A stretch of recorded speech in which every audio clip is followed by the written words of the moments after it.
I don't think you could put together a more iconic group of comedic Asian talent power doing this movie. It's just absolutely insane and ridiculous, and it's exactly what it needs to be. I just saw them all together as a group performing a scene for the first time because my stuff isn't with the whole group, and I was actually blown away by how funny it was. So I think everyone's in for a treat. I'm very, very excited about how it's going to turn out. I've known Adele since Crazy Rich Asians, and she's amazing. So I love her work. I respect her immensely. And so when she asked me to come onto this, I was like, of course. But then I didn't know what I was signing up for, and I read the script, and I was like, this is freaking hilarious. Of course I want to do this. And she's fantastic. This is her first time directing. It's her directorial debut.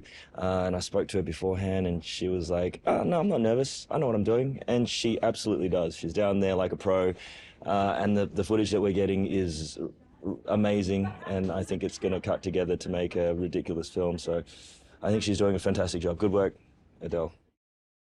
I've seen people that look like me on screen since I can remember watching movies, right? There's always been Asian people, but I've never felt represented until much more recently. My parents teach martial arts. I've always watched kung fu movies and martial arts movies and that.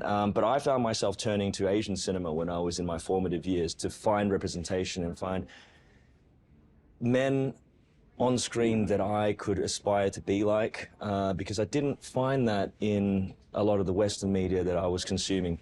And so it wasn't really until a lot more recently that I feel like can say that I've been represented. And you know, we still got a little bit of a way to go, but we're making strides, and it's getting there, and that's very encouraging for me because that's what I'm trying to do.